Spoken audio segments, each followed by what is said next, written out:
이렇게 지난주간에 제가 가평에 있는 그 필그림 하우스라고 하는 이제 기도원에 다녀왔어요. 근데 그 제가 휴가 때마다 이제 가는 곳인데 한 3일간 조용히 묵상하고 또 기도하고 말씀 읽고 뭐 독서하고 뭐 그렇게 보냈어요.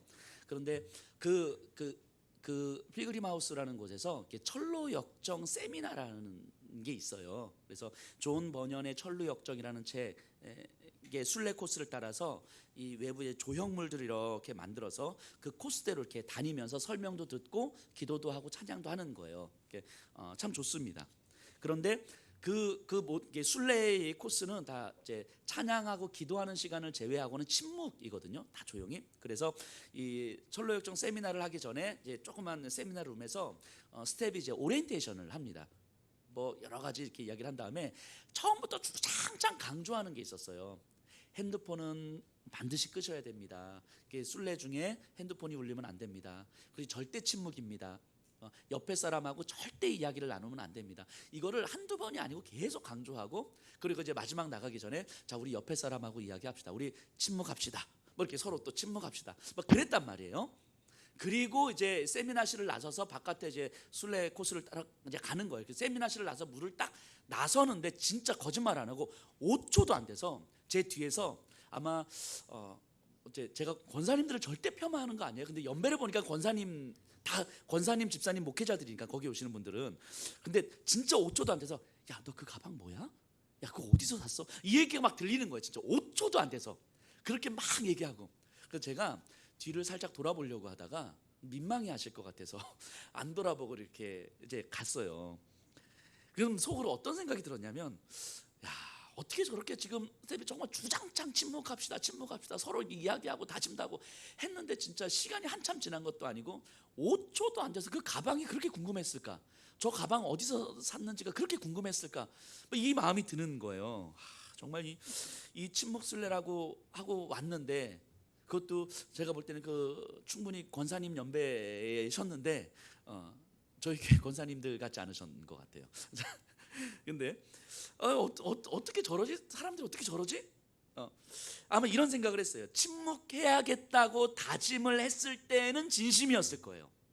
그때는 진짜 내가 이 순례에 침묵하리라 진심이었을 거예요. 근데 이 진심이 오래가지 못하는 거죠. 이 진심이 한 5초를 못 가는 거죠. 근데 어찌 보면 이게 우리들의 모습일 수도 있겠다라는 생각이 들어요. 하나님은 우리에게 주장창 말씀하시거든요. 끊임없이 말씀하시는데 우리는 그 말씀을 들으면서 아멘 아멘 하고 정말 진심으로 순종하겠다고, 진심으로 이번 한 주간은 말씀으로 살겠다고 고백하지만 그 진심이 오래가질 못해요. 그 진심이 예배당 문을 나서고 뭐 1시간 2시간 어쨌든 그 모습이 어찌 보면 우리의 모습일 수도 있겠다라는 생각이 드는 거죠. 이 예배 가운데서 우리가 고백하고 아멘하고 찬양하고 기도하는 모든 것은 거짓이 아닐 거거든요. 다 진심일 거예요. 정말 하나님 앞에 정말 이렇게 살았으면 좋겠다라고 하는. 근데 그 진심이 상황이 바뀌는 순간 지속되지 못한다는 게 문제 아니겠습니까? 오늘 본문은요 북왕국의 멸망을 다루고 있거든요. 근데 이들의 멸망, 북이스라엘의 멸망을 묵상하면서도 비슷한 생각을 좀 하게 됐어요. 하나님은 이들에게 계속해서 말씀하시거든요. 선지자들을 통하여서 말씀하시는데 이들은 듣고 바로 돌아서요. 듣고 바로 서고 듣고 바로 돌아서고 듣는 듯 하지만 안 듣고. 이게 이들의 계속된 모습 아니었겠습니까? 오늘 그래서 북왕국의 멸망을 좀 살펴보면서 오늘 우리에게 주시는 그 영적 도전을 좀 깊이 있게 좀 받아들이셨으면 좋겠습니다.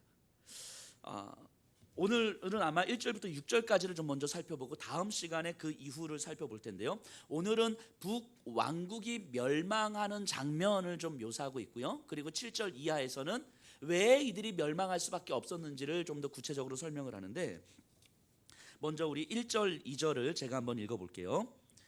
유다의 왕 아하스 제12년에 엘라의 아들 호세아가 사마리아에서 이스라엘 왕이 되어 9년간 다스리며 여호와께서 보시기에 악을 행하였으나 다만 그 전 이스라엘 여러 왕들과 같이 하지는 아니하였더라.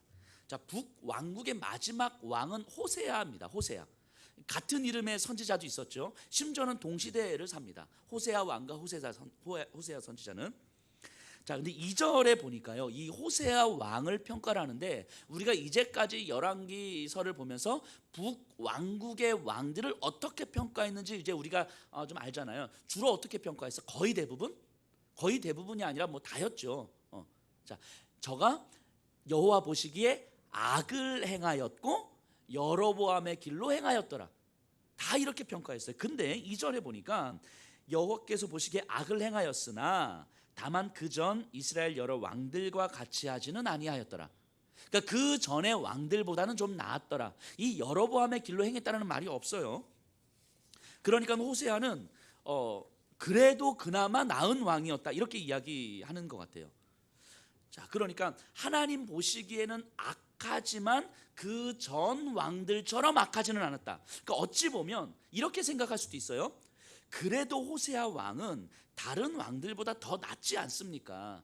그러니까 이 호세아 왕을 보면서 용서나 회복을 시켜줄 수도 있지 않습니까? 라고 반문할 수 있을지도 모르겠어요. 이 호세아 왕을 이렇게 평가하는 것을 보고. 그런데 이 성경이 전개되는 방식을 보면 덜 악할 수도 있고 더 선할 수도 있지만 결국은 망하더라는 거예요.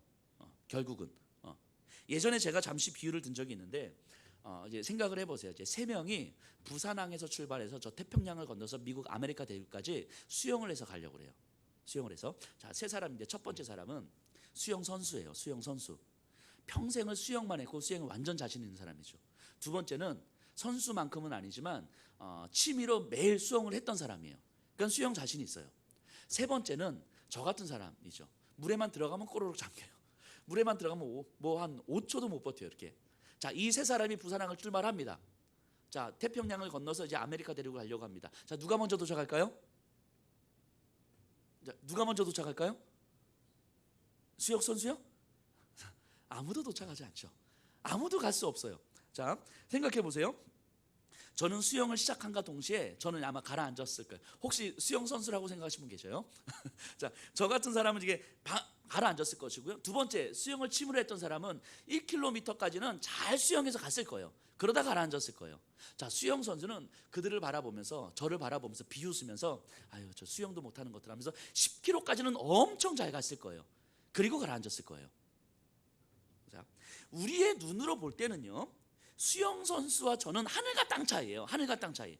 하지만 하나님의 관점에서 하늘의 입장에서 이 세 사람을 바라보면 10km를 더 가느냐 뭐 바로 가라앉느냐 이건 별로 큰 차이가 아니에요. 그 아메리카 대륙까지 가는 그 큰 태평양에서 바라볼 때 요 10km냐 1km냐 바로 가라앉느냐는 다 똑같은 거예요. 그냥 우리가 볼 때야 이것이 조금 더 잘하는 것 같고 조금 더 좋아 보이는 것 같고 덜 좋아 보이는 것 같지만 하나님 입장에서 볼 때는 이건 별 차이가 없어요. 그냥 똑같은 거라고요. 그런데 내가 1km를 가느냐 10km를 가느냐 이런 것들을 자랑하는 게 참 우스운 거죠. 우스운 거죠. 그래서 나는 정말 선하게 살았습니다. 나는 정말 최선을 다했습니다. 이게 사실은 하나님 보실 때는 어찌 보면 아무것도 아닐 수 있다고 이야기하는 거예요. 성경은 지금 이걸 이야기하는 거예요. 호세아 왕이 아무리 그 전의 왕들보다 덜 악하다 한들 그것이 북왕국을 망하게 하는 것을 막을 수는 없었다고 이야기하는 거예요. 왜냐하면 하나님을 올바르게 알지 못하면 하나님이 어떤 분이신지를 올바르게 알지 못하면 더 악하냐 덜 악하냐 더 선하냐 덜 선하냐 이것이 왕국의 멸망을 막지는 못하더라 하는 거예요. 우리가 볼 때는 호세아 왕에 대해서 항변할 수는 있겠지만 그 전의 왕들보다는 훨씬 낫지 않습니까? 라고 항변할 수 있겠지만 그럼에도 불구하고 하나님을 올바르게 알지 못하면 그거는 거기서 거기일 수밖에 없는 거죠. 오늘 본문은요 이 관점을 끝까지 견지합니다. 결국 하나님을 올바르게 알지 못하는 삶이란 아무리 최선을 다하고 아무리 선하게 살았다 한들 사실은 그것이 왕국의 멸망을 막을 수가 없더라 하는 것을 지금 보여주고 있는 거죠. 자, 3절 보세요. 아수르의 왕 살만에셀이 올라오니 호세아가 그에게 종이 되어 조공을 드리더니. 자, 보세요. 호세아는요, 우리가 지난 시간에 그 호세아 바로 앞에 왕이 베가 왕인데요. 이 베가 왕을 살해했어요. 반란을 통해서 왕이 됐죠. 그리고 이 호세아 왕을 도와주고 지지했던 나라가 아수르거든요.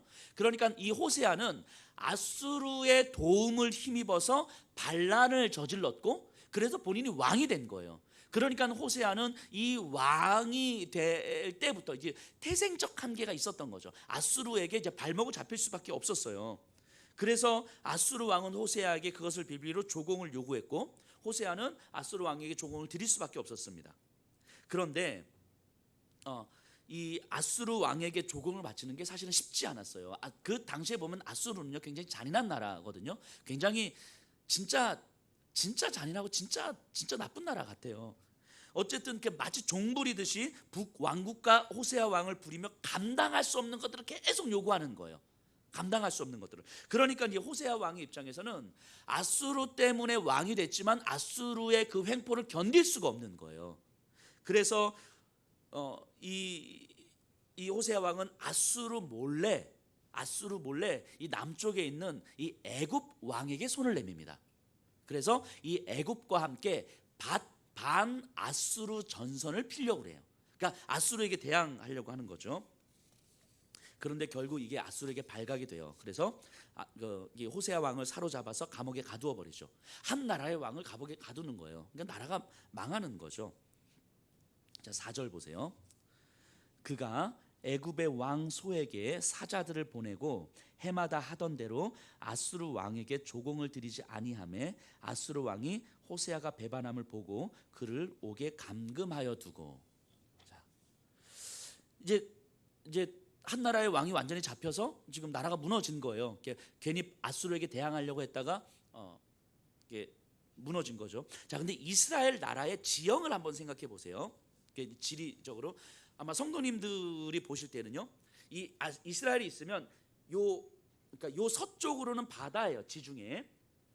그리고 이 남쪽에서 이렇게 남서쪽으로 쭉 가면 전통적인 강대국인 애굽, 즉 이집트가 있고요. 이집트에서 조금 더 밑으로 내려가면 이제 아프리카 대륙이 연결이 됩니다. 자, 이스라엘에서 북쪽으로 이렇게 올라가면 터키 지역이죠. 터키 지역에서 조금 더 넘어가면 이제 유럽 대륙으로 연결이 돼요.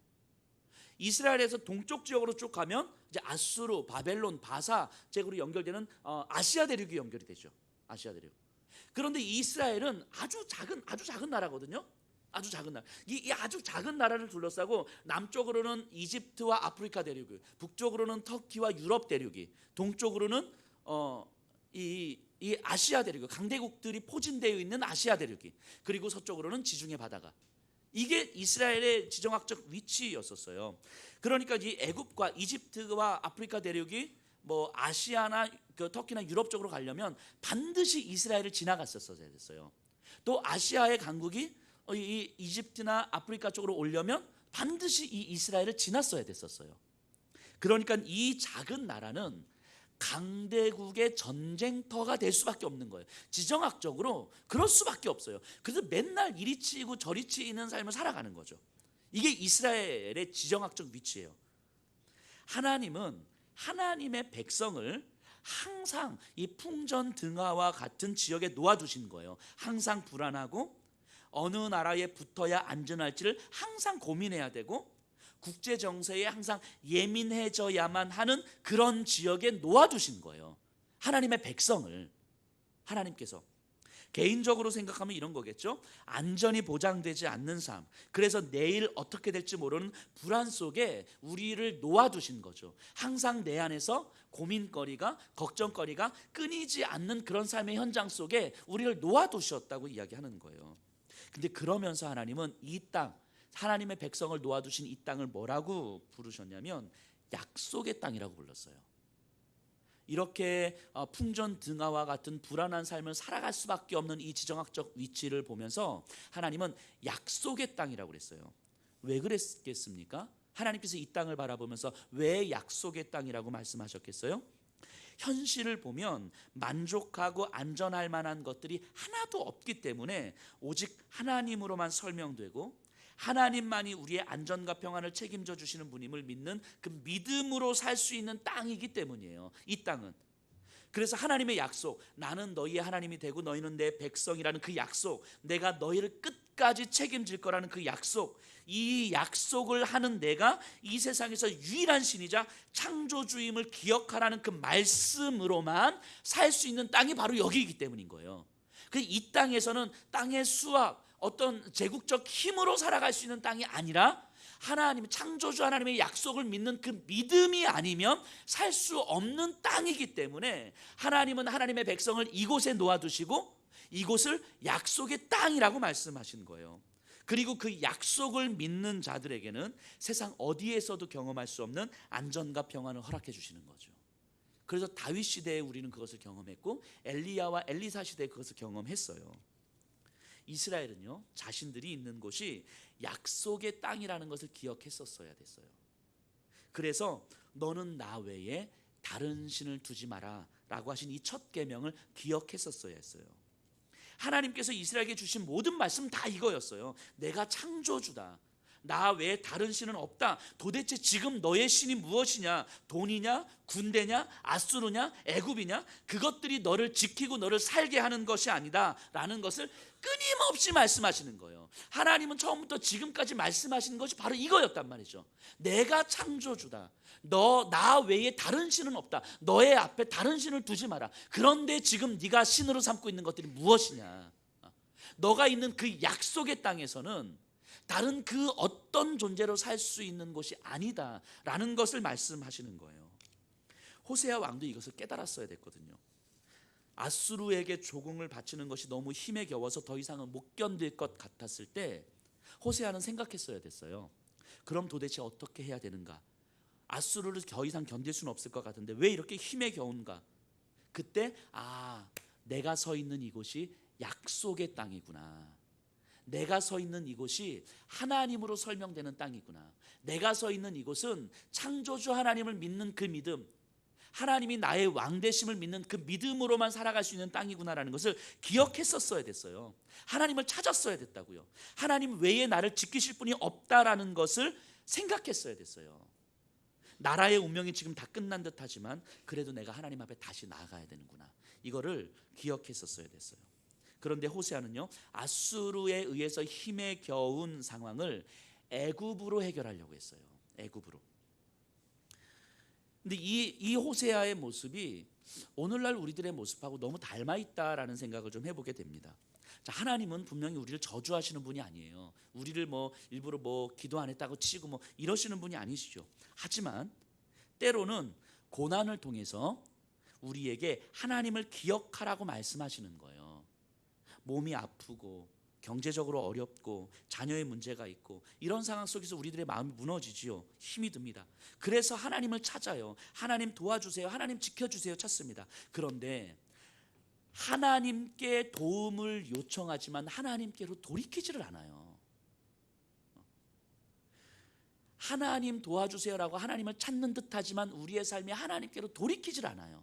그래서 우리 안에는 항상 또 다른 애굽을 마음에 두고 있는 거죠. 뭔가 급해서 하나님을 찾는 듯은 하지만 내 안에 또 다른 애굽이 항상 있는 거예요. 그래서 하나님께로 돌이켜서 하나님이 나의 창조주이시고 나의 아버지이시고 나는 약속의 땅 위에 있는 존재로서 창조주 하나님의 말씀을 믿는 믿음으로만 살아가는 존재구나. 내 삶이 창조주 하나님께로 돌이켜야 되는 것이구나 라는 생각을 못하는 거예요. 우리에게 고난이 올 때에 하나님께서 지금 이 상황을 허락하신 이유가 무엇인지 하면서 하나님께로 내 삶을 돌이켜야 되는데 그러라고 주시는 메시지일 텐데 우리는 어떻게 하면 이 고난을 빨리 해결할 수 있을지에만 관심을 가져요. 그래서 하나님 안에서 고난을 설명하면서 인내하기보다는 해결할 수 있는 방법에만 관심을 가져요. 그게 애굽이죠. 내 아이가 허락된 이 고난을 어떻게 해결할 그 방법에만 관심을 갖는 거죠. 이 고난을 허락하신 하나님의 이유를 헤아리면서 하나님께로 어떻게 돌이킬까에 대해서 고민하고 하나님 앞에 물으면서 이 상황을 인내하고 받아들이기보다는 빨리 해결할 수 있는 방법에만 관심을 찾기 때문에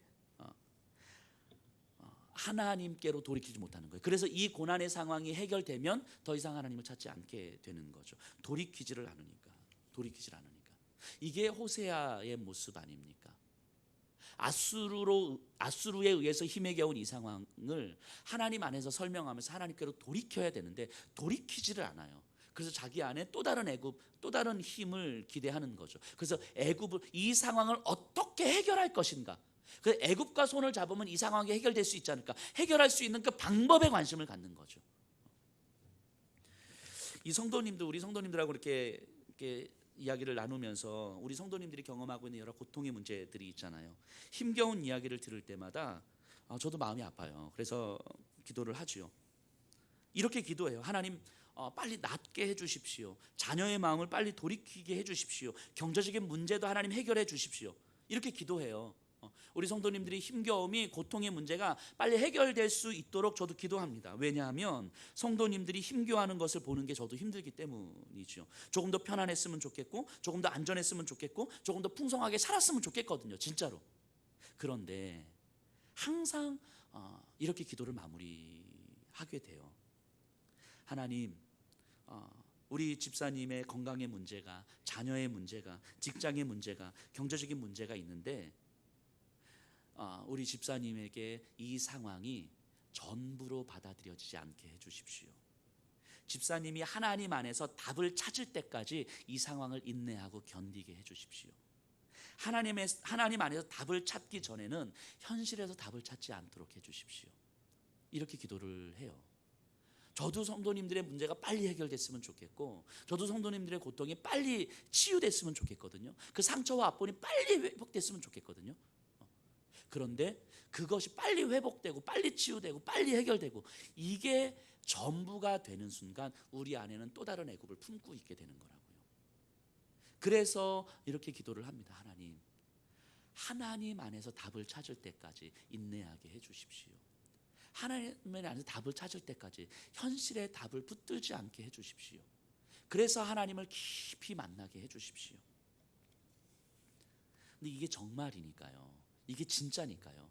이렇게 해서 하나님을 깊이 만나고, 이렇게 해서 하나님의 말씀을 깊이 품고, 이렇게 해서 하나님이 창조주 되심을, 하나님께서 이 모든 상황들을 허락하시고 이끌어 가시고 주관하고 계시는 것을, 때로는 나의 고통의 문제도, 때로는 나의 상처와 아픔의 문제도 하나님 안에서 충분히 설명될 수 있고 해결될 수 있음을 우리가 하나님 안에서 발견할 수 있을 때에, 깨닫고 고백할 수 있을 때에, 그래서 이 상황을 해결하는 것보다 하나님을 고백하고 하나님으로 이 상황을 설명하기 때문에 그 하나님을 감격하고 찬양할 수 있게 될 때에, 그게 진짜고 그게 우리를 훨씬 더 풍성하게 만들어준다는 것을 알기 때문이에요.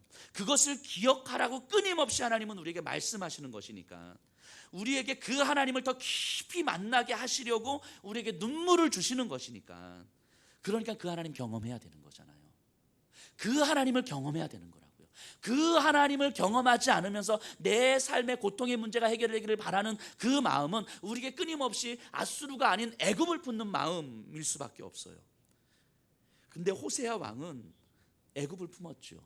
하나님을 깊이 만나지 못했고 창조자 하나님을 깊이 생각하지 못했죠. 결국 아수르에게 북왕국은 그렇게 멸망하게 됩니다. 자, 6절 보세요. 5절 6절 볼게요. 아수르 왕이 올라와 그 온 땅에 두루 다니고 사마리아로 올라와 그곳을 3년간 에워쌌더라. 호세아 제9년에 아수르 왕이 사마리아를 점령하고 이스라엘 사람을 사로잡아 아수르로 끌어다가 고산 강가에 있는 할라와 하볼과 메대 사람의 여러 고을에 두었더라. 자, 아수르가 사마리아를 에워싸다가 이제 함락합니다. 그리고 사마리아에 있는 이 북이스라엘의 백성들을 다른 나라로 막 흩어버리는 거예요.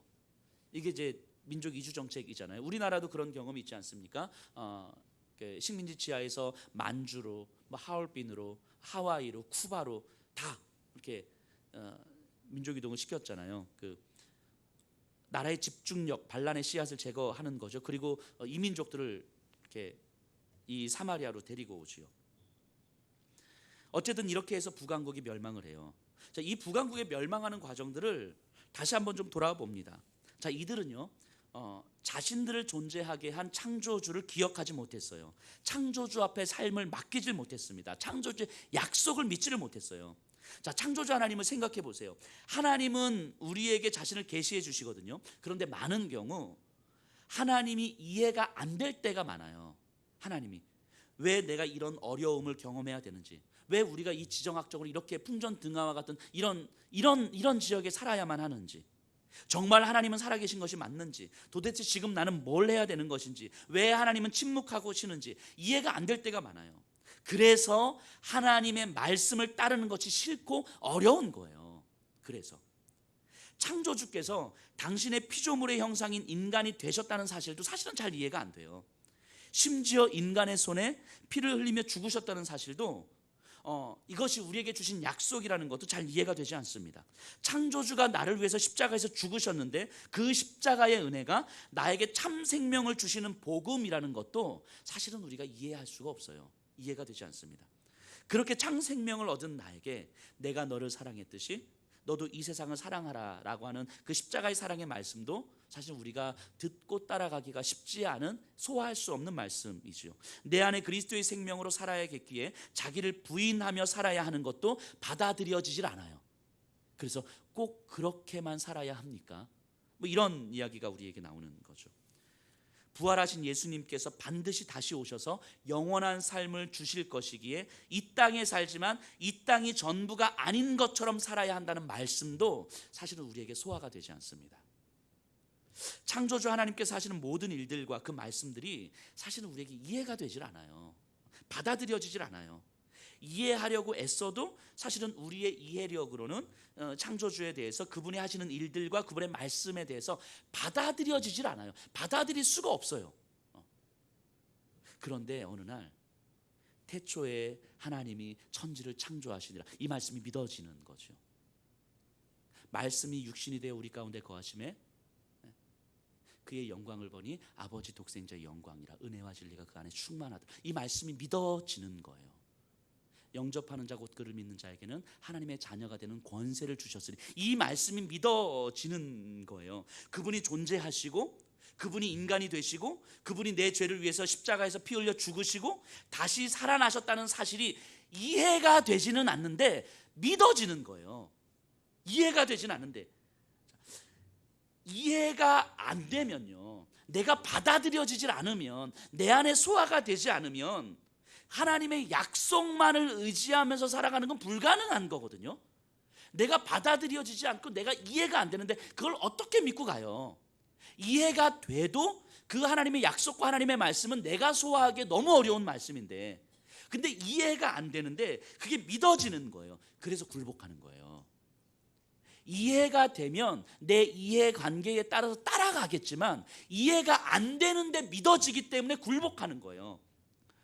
창조주에게 우리의 이해를 구하고 우리의 요구사항을 이야기하는 것이 아니라 그저 그 말씀 앞에 굴복하는 거죠. 내 이해력으로는 불가능한 존재 앞에서 그의 일하심과 그의 말씀이라면 나는 이해할 수도 없고 받아들일 수도 없고 소화되지도 않고 내가 그 말씀을 따르고 싶지도 않지만 그저 그 말씀 앞에 굴복하는 거라고요.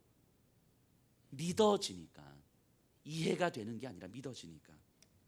그렇게 그를 의지하고 따르게 되는 거예요. 그의 약속만으로 살 수 있게 되는 거죠. 이 북왕국의 왕들에게는요, 이 창조주에 대한 믿음이 없는 거예요.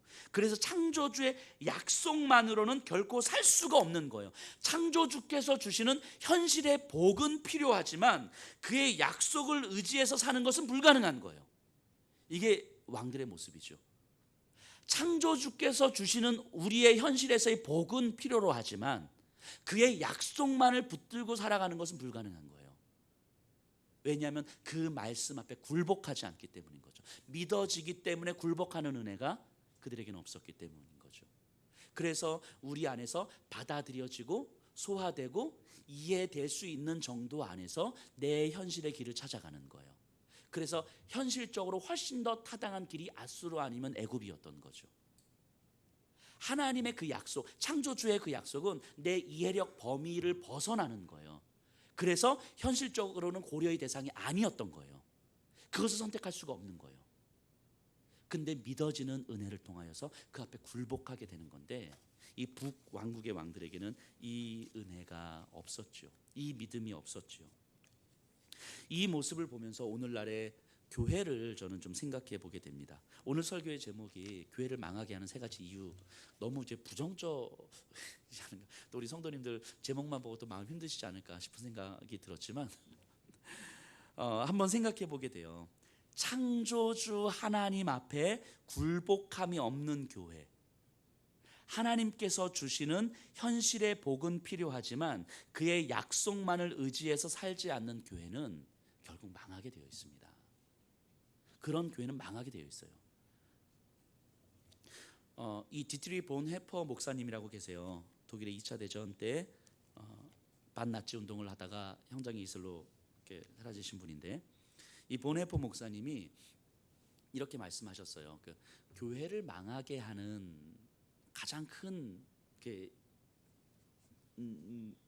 것이 뭐냐면 가장 중요한 게 값싼 은혜다, 이렇게 이야기를 했어요. 값싼 은혜, 하나님의 은혜를 값싸게 만드는 것이 교회를 망하게 하는 것이다, 이렇게 말씀하셨어요. 근데 이런 생각을 해봅니다. 값싼 은혜를 추구한 결과로 나타나는 교회를 망하게 하는 현상이 저는 두 가지가 더 있는 것 같아요. 그 두 가지가 뭐냐면 거듭나지 않은 교회, 회개 없는 영성.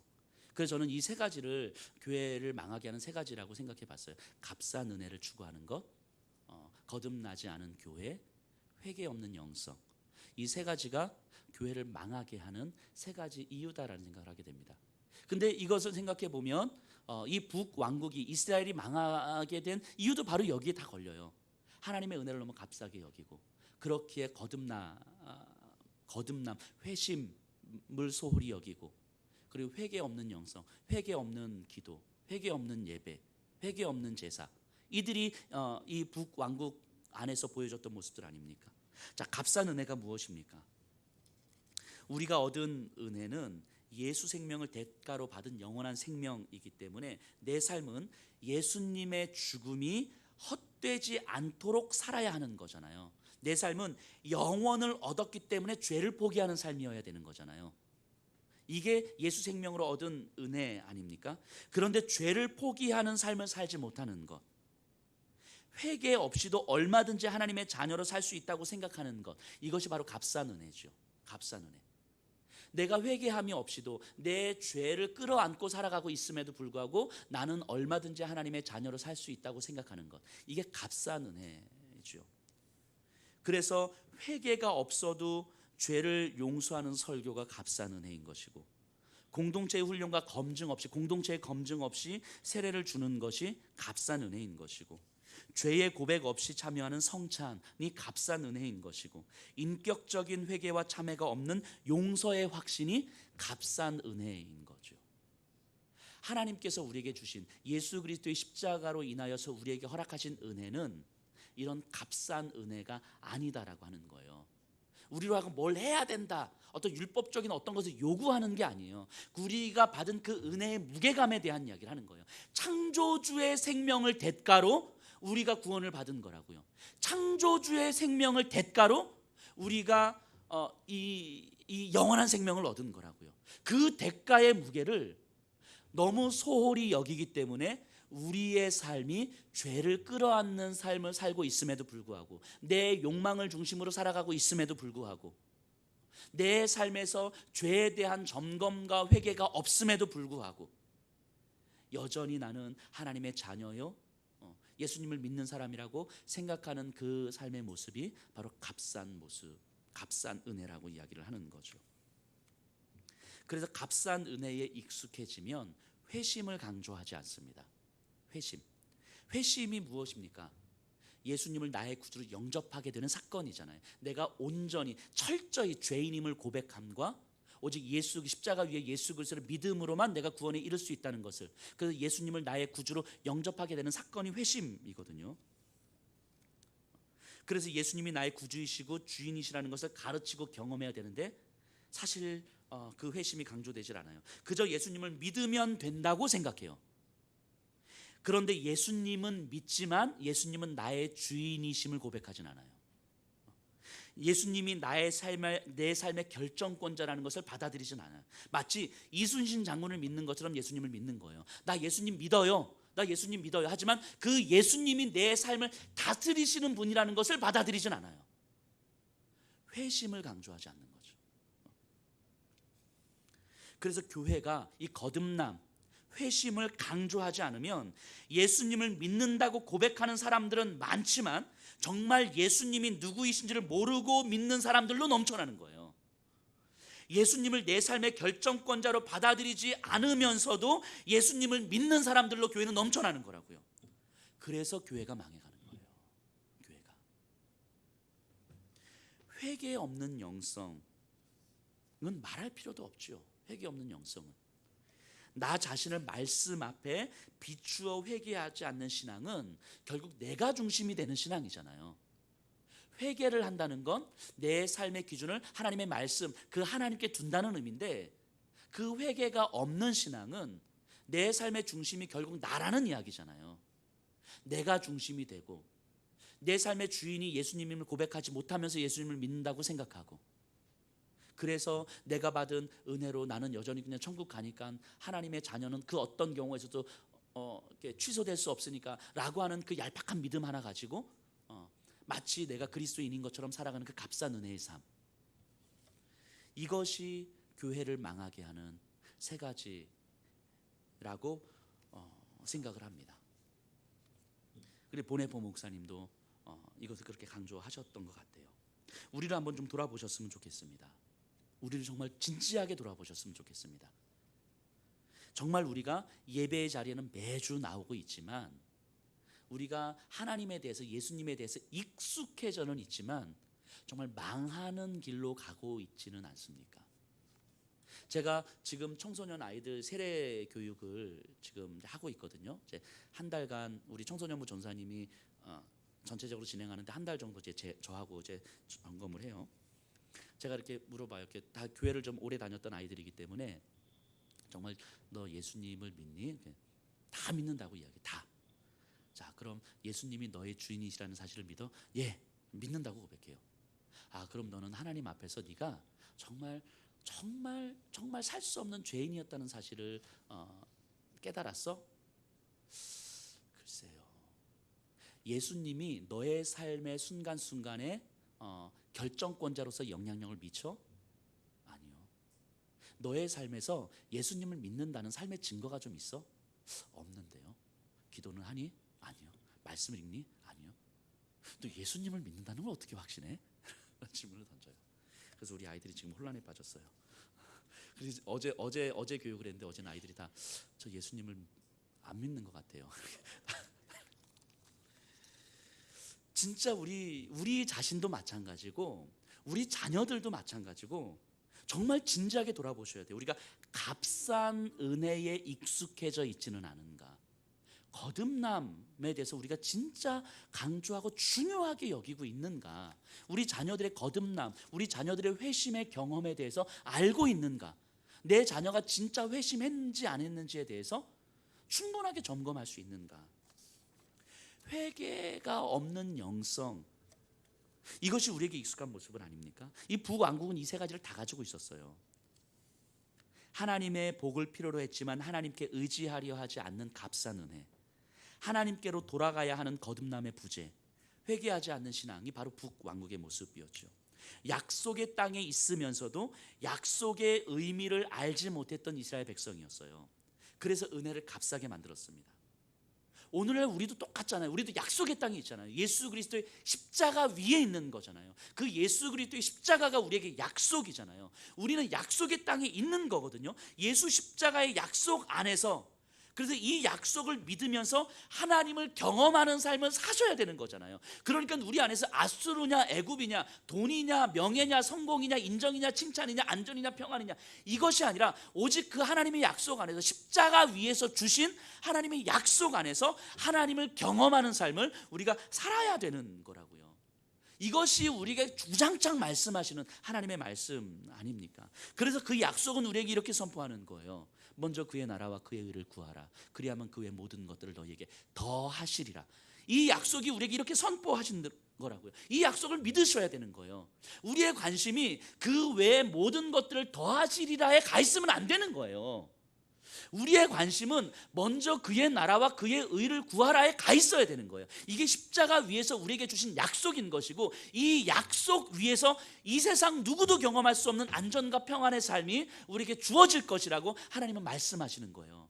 때로 우리 눈앞에서 고통과 고난의 상황 앞에서도 하나님은 지금 이 순간 내 삶의 결정에 관여하시고 간섭하심으로 말미암아 이 상황이 하나님의 인도하심에 맡겨지는 삶이구나라는 것이 고백되어지고 믿어질 때에, 그때 누구도 경험할 수 없는 평안함이 경험이 되는 거라고요.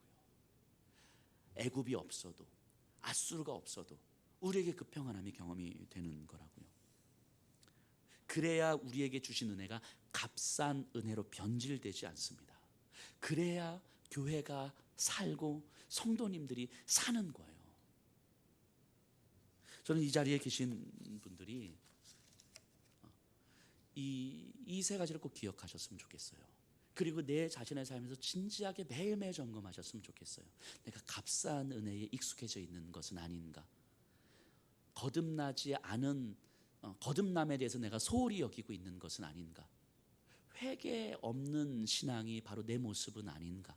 진지하게 돌아보시면서 더 이상 우리가 망하는 길로 가는 것이 아니라 우리가 살 수 있는 길, 그 약속 위에서 살 수 있는 길을 우리가 한 걸음씩 한 걸음씩 하나님 안에서 선택하는 삶을 사셨으면 좋겠습니다.